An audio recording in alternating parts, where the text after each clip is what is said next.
I don't need a kid," my father declared at the funeral, as the rest of the family looked at him in disbelief.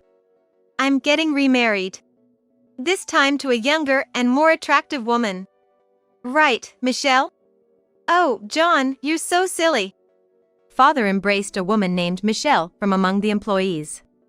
Michelle looked happy as she clung to my father's arm. "Do you even understand the situation right now?" "What?" "It's a day to celebrate. My old wife finally kicked the bucket." I glared at my father. Then Maria gently embraced my shoulder. "I'll take Sally with me. I won't pay child support." "That's fine," Maria declared that firmly, hugging me. From that day, I started living with my aunt and her husband. I didn't hear from my father at all, but a month later, he suddenly called. "Hey, help me out." "Who is this?" "It's your father." "My only father is Kent," I said, ending the call and blocking his number. No matter how much he cried or raged, my father's hell had just begun.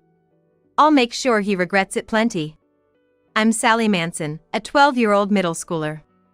Just a normal girl who loves her mother. Being an only child, I get to do whatever hobbies I like, and I think I have quite a bit of freedom. My mother is very kind and rarely gets angry. But when she does, she's really scary. However, I always think it's my fault for doing something bad. Other than that, we get along very well, often going shopping together on weekends. My real father is a man named John, a very irresponsible person. Even as a child, I wondered why my mother married him. Once, I asked her why. But she just smiled awkwardly and said, "You'll understand when you're older." Honestly, even as a middle schooler, I had no idea why my mother chose him. He was always out having fun, and I have no memories of playing with him. More often, he treated me coldly, and I hated him. But I didn't talk about it much, because it made my mother sad. Still, I had dreams about marriage.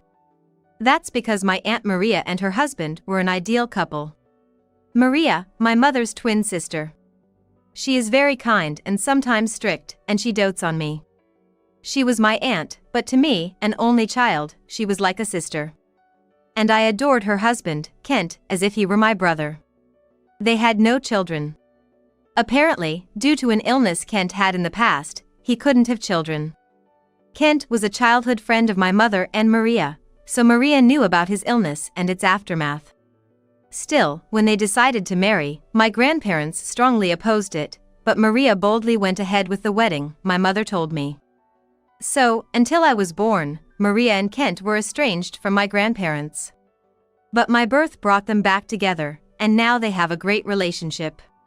However, my father ridiculed Kent.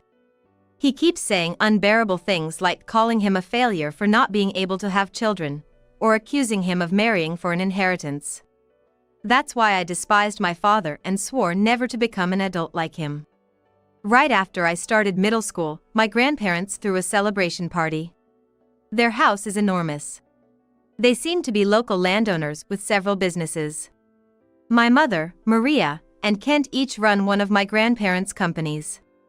In contrast, my father is just a regular employee in one of their companies. As a child, I found this odd. But seeing my father's behavior, even I, as a child, understood he could never be trusted with a company. Yet, it seemed to bother him a lot. At the party, while pouring a drink for my grandfather, he started talking nonchalantly. "Hey, maybe it's about time you let me run one of the companies, huh? It looks bad, you know, having the wife as the boss and the husband as a low-level employee." The previously warm atmosphere suddenly turned cold. I sighed and took a bite of my cake.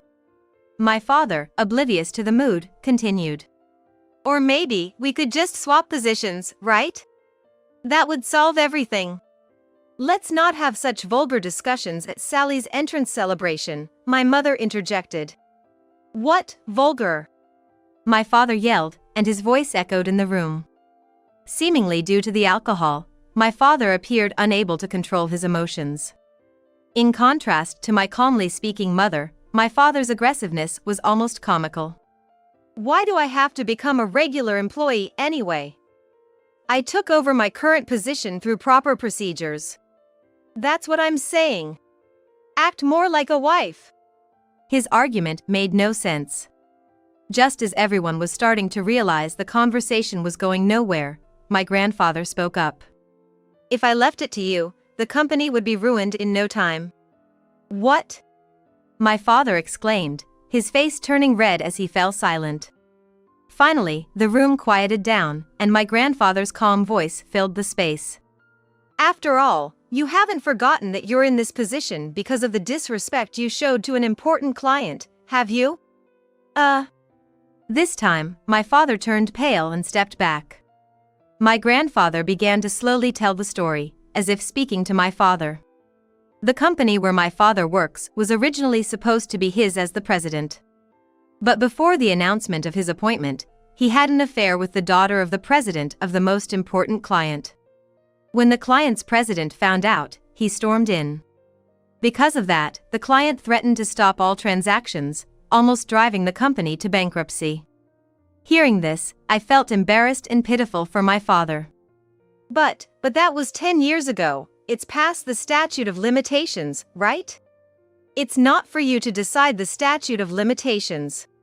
My mother interjected, cutting off his argument. My father glared at her in frustration. Then, clicking his tongue, he downed his drink in one gulp and left the room. Sorry for spoiling the celebration. No, it's my father who should be sorry. My grandfather shook his head and patted my head. Since my father had left, we restarted the celebration without him. I received an electronic dictionary from my grandparents, a book voucher from my mother, and the sneakers I wanted from Maria and Kent. I was in high spirits. When my mother and I got home, my father had already returned. Seeing the shopping bag I was holding, he clicked his tongue loudly. Lucky you, getting everything you want. It's a gift, it's only natural. Yeah, my bad. He apologized insincerely and went into his study. His attitude dampened my spirits, but the gifts still made me happy that night. Later, Maria and Kent invited me on a summer vacation trip. It seemed they were going abroad and thought it would be nice to take me along. My mother, having a business trip during that period, happily agreed to let me go. I thought my father would be displeased, but surprisingly, he was positive about it. Hey, that's great. Have a nice trip.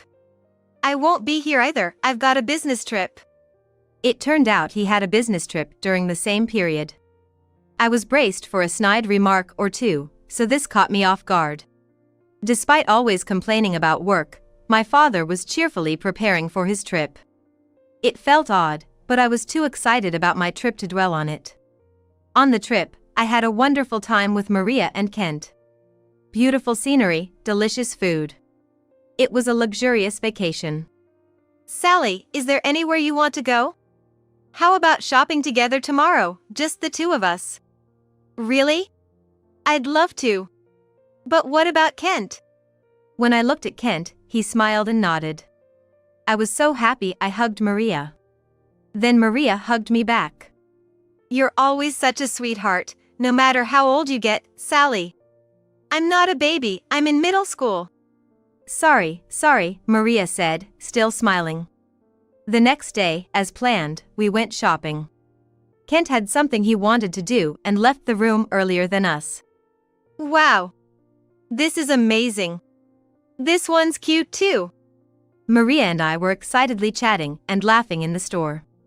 Once our hands were full with shopping bags, we sat at a terrace to have some tea.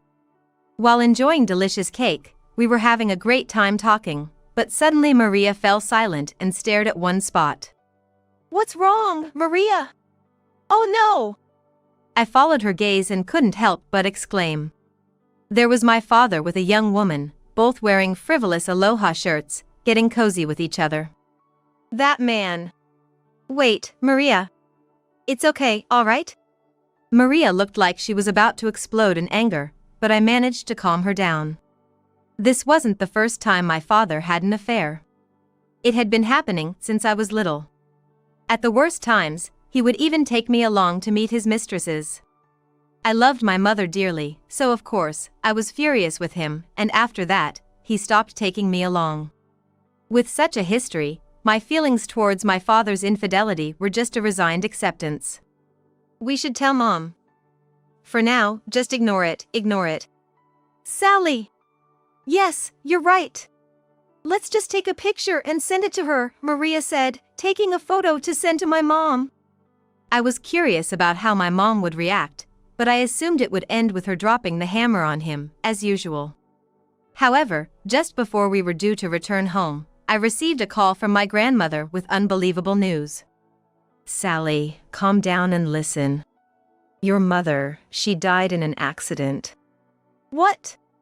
I was so shocked that I dropped the phone. Maria picked it up and, after hearing the same thing from my grandmother, broke down in tears. Kent took over the call, but both Maria and I could do nothing but cry. We returned home and went straight to the hospital where my mother was taken. The moment I saw her there, I burst into tears. Mom, Mom! This can't be! Maria collapsed in shock. Kent accompanied her to another room while I stayed and listened to my grandparents explain. My mom had jumped in to save a child who dashed into the street, becoming a human shield. She was hit by a car and severely injured on the asphalt, and by the time she reached the hospital, it was too late. The child only had minor injuries and was otherwise unharmed. I just stood there, numb, listening to the story. By the way, where's John? We can't get a hold of him. Hearing my grandparents, I mentioned that my father was abroad and also told them about the woman he was with. My grandfather was furious. Finally, we managed to contact my father 2 days after my mother's death, just as the funeral was about to start. Dying to save a kid, what a foolish thing to do. How can you say that? But that's the truth, right? My father said unapologetically, and everyone, including me, glared at him. Unperturbed by our stares, he casually took his seat as the chief mourner. You're not supposed to sit there. Huh? I'm the chief mourner, my grandfather said, and my father, looking displeased, moved from the chief mourner's seat to sit behind it. It was after the funeral. My father suddenly stood up, went to my mother's side, and, unbelievably, threw his wedding ring at her. What? What are you doing? Well, it's over between us now, right? No need to pretend anymore, he said and burst into loud laughter. Now I'm free.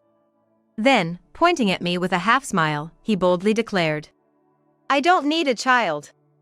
At the funeral, everyone else looked at my father with disbelief, as if they couldn't believe what he just said. I'm getting remarried. This time to a younger and more beautiful woman. Right, Michelle? Oh, John, you always say the funniest things. My father called out to a woman named Michelle from the crowd of employees and embraced her. Michelle, looking pleased, clung to my father's arm. Do you even realize what's happening here? What? It's a day to celebrate. My old wife finally kicked the bucket. I glared at my father. Then, Maria gently hugged my shoulder. Sally will come with me. I won't pay child support. That's fine. Maria declared that firmly, holding me tight. From that day, I started living with my aunt and her husband. There was no contact from my father, but a month later, he suddenly called. Hey, help me out! Who is this? It's your dad. My only father is Kent, I said, then hung up and blocked his number. No matter how much he cried or pleaded, my father's hell had just begun. I'll make sure he regrets everything.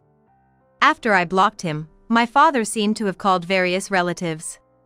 But none of the relatives who knew about what happened at the funeral wanted anything to do with him. He was blocked by everyone he called, and finally, he showed up at my grandfather's company. I happened to be there delivering something I forgot, so I listened in disbelief to my father shouting outside the CEO's office. It was just a momentary lapse in judgment. So, you're the kind of man who, in a momentary lapse, throws a ring at your deceased wife. After my grandfather's words, there was a moment of silence behind the door. He was probably trying to think of an excuse. And just as I thought, he came up with one. I was just confused. I didn't mean any harm. I was upset because I loved her. I can't believe this.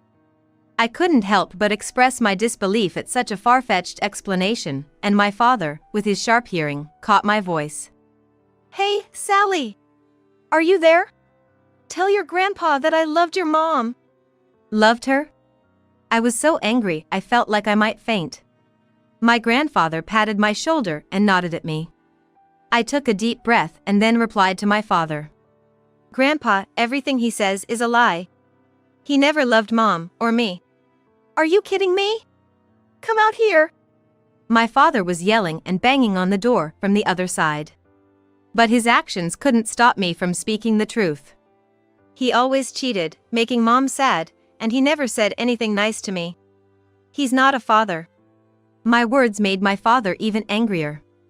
Finally, he kicked the door. Who do you think raised you all these years? If you're going to talk like that, pay back all the education expenses right now. At that moment, I realized all he cared about was money. Actually, my mom left a will. In it, she wrote that my father wouldn't get any inheritance as compensation for his infidelity. You say pay back, but you never contributed to living expenses, did you? It's all written in the will. You shouldn't have meddled. My father spat out those words resentfully. His selfishness gave me a headache. Then he said something even more unbelievable. I'm not divorcing her. So, as the parent of a minor, I should manage her money, right? Huh. I was completely astounded. It was my father who said he wanted a divorce, and the divorce papers had already been processed. In other words, their divorce was final. What are you talking about? Shut up! Children should not interfere. I'll tell the office that the documents we submitted were a mistake. He didn't realize that once documents are accepted by the office, they can't just be withdrawn unilaterally. Even as a middle schooler, I understood this. Why couldn't my father? You're just a stranger now. The office won't accept such a one-sided request. No, we loved each other. I'm sure it'll be fine. His overconfident words made both me and my grandfather look at each other and laugh. We could feel my father getting more irritated from behind the door. What, you're making fun of me? Hey, don't you know? Mom wanted a divorce. What? She did? My father's voice sounded utterly dumbfounded, like a bolt from the blue. I decided to give him an answer. You know, we went on a trip overseas, to the same place as you, Dad. It was a coincidence. But when I told Mom, she said she wanted a divorce. There was sudden silence on the other side of the door. Then I heard sniffling. It seemed my father truly believed Mom would never divorce him, and the shock made him break down in tears. Why a divorce? She loved me, even forgave my infidelities. Why? Maybe she reached her limit of endurance? My pinpoint words made him cry even more, audible even through the door. Yet, I couldn't feel any sympathy for him. Anyway, it's time for you to leave. What? Wait. Hey, what are you doing? Let go of me. It seemed like the security guards had arrived, and after a few moments of scuffle, the other side of the door quieted down. Grandpa and I sat down, taking a breath. What did my daughter see in that man? I've been wondering the same. We sighed and looked at each other, then started laughing. After a good laugh, Grandpa called the company lawyer and headed to the police station. Dad was issued a restraining order against us, complaining all the while, but he couldn't stand up to the police and eventually accepted it. Then, a few days of quiet returned. I missed Mom terribly, but having Maria around helped distract me a bit. Sally, let's go shopping. Okay. We had moved into Maria's house, so we went to a nearby department store to buy some essentials. From a distance, a disheveled man approached. Eek! Dad? I yelled out as he suddenly grabbed my arm. His hair was unkempt, and he was dressed in dirty clothes. It was my father. With bloodshot eyes, he begged. Come on, $20,000, no, 2,000 will do. Give me some money. We're family, right? I forcefully shook off his hand. He fell on his rear but quickly clung to my leg. Let go of me. Give me the money. Give it to me. My father, in his half-crazed state, lacked any of the cleanliness he had when we lived together. His shirt was filthy with mud stains, and he seemed like he hadn't bathed in days. I haven't eaten in 2 days. I want to bathe and eat. Please. No way. Why don't you go to that woman? As I dismissed him, my father, crying, responded. Don't say that. She ran off with a younger guy when she found out I had no money. I've been kicked out of the house and have nowhere to go. I almost blurted out serves you right, but managed to restrain myself. Beside me, Maria was shaking with anger. How dare you say that? After you cheated with another woman and abandoned Sally. I'm truly sorry. I didn't mean any harm. That makes it even worse. Maria's face was red with anger and tears. Holding her hand tightly, I spoke to my father.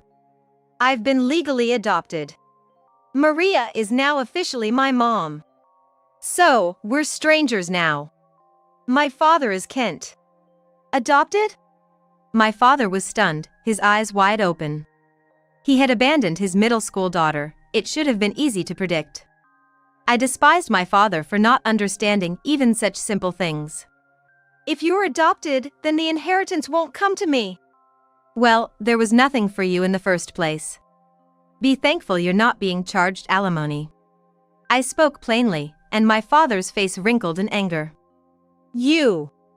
That's disrespectful to your father. I'm the reason you were born. You should be grateful and devoted to me. Finally, my father's true colors showed as he yelled, causing a stir among the bystanders. I looked down on him with cold eyes. And I voiced my true feelings. No money from me, all the cheating, and above all, making Mom sad. I called you Dad for Mom's sake, but I never thought of you as my father. Not then, not now. I had never been so direct before, and my father looked up at me, dumbfounded. Also, there's a restraining order against you. Please abide by it. Goodbye. Sally. He reached out his hand, but I ignored him and entered the department store with Maria. My father was apprehended by security as he followed. Maria and I finally relaxed as we watched. The police took my father away, and he kept mentioning my name.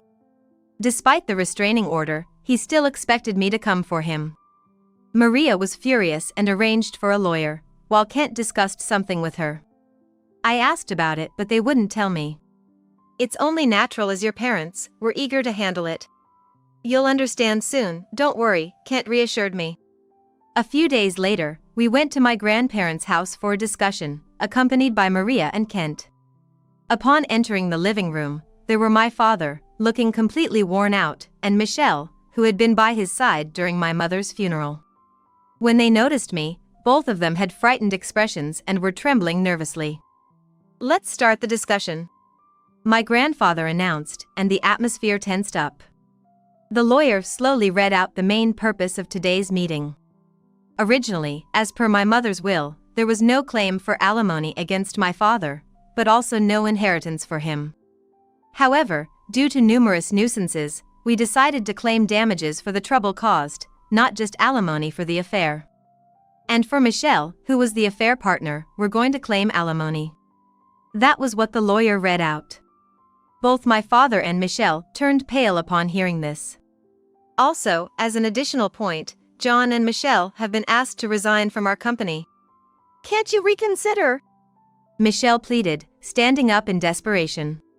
Grandfather's eyes were cold as he watched her. But she persisted. Look, the alimony. I won't be able to pay it if I'm unemployed, right? That would be problematic, wouldn't it? So firing me isn't a wise decision. Michelle spoke as if she had come up with a clever plan. However, grandfather's expression remained stern. Realizing this, Michelle started to stammer out excuses. It was all John's idea. I couldn't refuse my boss's advances. It was against my will. What? You're the one who came on to me. My father retorted as Michelle began to sob dramatically. Their shouting quickly filled the living room. Silence! Grandfather's stern voice brought their argument to a halt. The lawyer then spread out documents in front of them. Here are the documents for the nuisance and alimony fees. Please read and sign. We can't pay this amount. That's not for you to decide. After being curtly dismissed, Michelle reluctantly signed. Once she signed, she was escorted out of the room. However, my father kept his head down, refusing to sign. Maria's irritation was becoming apparent. Then Kent spoke up quietly. Infidelity is the lowest, isn't it? What are you talking about all of a sudden? Betrayal, you know? Did you know it's a crime in some places abroad? My father's face went pale upon hearing this. Kent continued, his expression impassive. You promised at the wedding to support each other in sickness and health, right? Was breaking that vow and hurting your partner fun? My father opened and closed his mouth but seemed unable to speak against Kent's intensity. The woman you married was the sister of the woman I loved, the mother of my precious daughter, and my cherished childhood friend. Well. Kent looked straight at my father with a smile and then slowly delivered his final words. I will never forgive you. Throughout, Kent didn't raise his voice but spoke gently, as if guiding my father. It seemed to affect my father more than any shouting would have. With a pale face, my father just stared at Kent, frozen. Kent gently put a pen in my father's hand. You can sign now, right? Yes. My father seemed smaller than ever, even more so than when Mom was alive. After signing, my father left without looking at us, staggering out of the room. Later, I heard that he had taken out a loan to pay the nuisance fee. Kent is managing that money. It seems my father borrowed from a very dangerous place and soon disappeared without a trace. He might even be working on some fishing boat somewhere. As harsh as it may seem, I feel no sympathy for him. He brought it upon himself. In fact, I find myself hoping that the company he owes money to squeezes even more out of him. As for Michelle, after paying alimony for being involved with a married man and being forced to resign, her parents found out and she was sent back to the countryside. There, she was married off to a man 30 years her senior in the village and now leads a busy life with no rest, taking care of her mother-in-law and doing farm work. Apparently, that family had been looking for a young wife to take care of their elderly for some time. I heard that Michelle's parents harshly scolded her when she complained about wanting to escape. Maria and Kent, as my parents, shower me with love every day. They treat me like their real daughter, sometimes strictly scolding me. On the monthly anniversary of my mother's death, we visit her grave, eat her favorite foods, visit places she loved, and spend time remembering her. Watching the love between Maria and Kent makes me hope to have such a wonderful marriage when I grow up. My relationship with my grandparents is also great. Lately, they're considering building a vacation home for my overseas studies, which I'm desperately trying to dissuade them from. I do want to study abroad, but I'm just a first-year middle school student. Right now, I want to enjoy time with my friends in Japan, which I've told my grandparents. Though they are nearly 80, they're still very energetic, traveling often. Their wedding anniversary is approaching, so I'm trying to decide what to give them. Recently, a proposal I made in the student council was approved, so I've been busy every day. There are still many decisions to be made and problems to be solved. But it's a fulfilling job, and I enjoy discussing things at school the most. At home, I've recently become engrossed in reading English books. Maria gave me a book that my mother loved, and I'm slowly translating it with an electronic dictionary.